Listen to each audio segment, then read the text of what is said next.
33.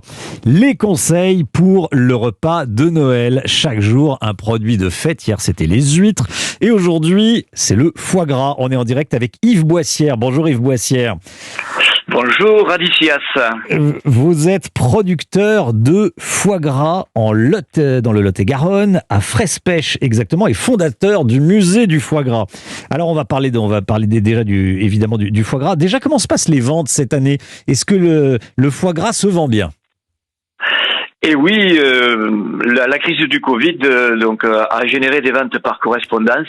Ah oui. L'annulation de tous les salons fait que les gens se sont fait livrer chez eux. Les ventes sont maintenues. Et ajouté à la crise de la grippe aviaire, qui est une crise majeure, ça fait que cette année, donc, les ventes se passent bien. Les ventes se passent bien. Qu'est-ce que vous dites? C'est tendu, c'est très tendu. Ah oui, parce que vous avez des difficultés d'approvisionnement?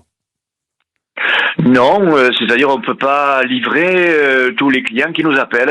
C'est comme ça, parce que si vous voulez, donc nous on est producteurs de canards en autarcie, tout est programmé déjà à l'avance, et donc là on a du mal donc à pouvoir y arriver. Mais bon, la plus jolie fille du monde ne peut donner que ce qu'elle a, quoi. Effectivement.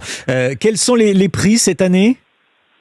Nous, on a eu une petite augmentation donc de 3%, parce qu'on a donc des augmentations de céréales énormes de 35% sur les céréales, le blé, le maïs, le triticale, les faveroles, parce qu'on fait une alimentation avec des céréales que l'on concasse nous-mêmes, et on s'approvisionne sur le Lot-et-Garonne et Tarn-et-Garonne ici.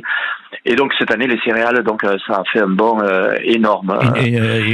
Donc les prix n'ont pas beaucoup bougé. Pas beaucoup bougé, ça a augmenté un peu, mais bon, c'est assez préoccupant quand même, toutes ces augmentations qui sont énormes. Qu'est-ce que vous dites à tous ceux qui font une mauvaise publicité pour le foie gras? Je pense aux maires écologistes là, qui interdisent le foie gras dans les réceptions officielles. Ça vous fait mal d'entendre ça? Oh ben, ça fait pas plaisir, mais si vous voulez, je comprends, si vous voulez, que des fois il y a des gens de la ville qui comprennent pas bien exactement comment ça se passe. Nous ici, avec le musée du foie gras, on a l'habitude de recevoir les gens et on joue la transparence, et les gens viennent voir sur place et on démystifie beaucoup de choses. Là, il s'agit de postures politiques pour marquer le coup, qui sont sans effet, mais c'est pas très bon.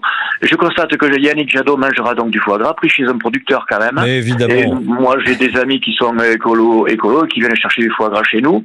C'est vrai que le fond du problème, c'est pas de dénoncer le foie gras comme ils le font, c'est quand même donc la remise en question du système donc de la nourriture en France, avec la dictature du prix par le supermarché. Tant que les supermarchés vont faire la dictature du prix, ils vont étrangler donc les industriels, qui à leur tour vont étrangler les producteurs, et on arrive donc à des concentrations qui sont très très fortes. Donc globalement, c'est plutôt ça le fond du problème, c'est les concentrations qui sont produites par la dictature du prix. Et ce que je retiens, c'est que voilà, vous avez des difficultés à fournir tous vos clients. Le foie gras a énormément de succès encore cette année. Merci beaucoup Yves Boissière, merci d'avoir été en direct avec nous dans Europe Midi.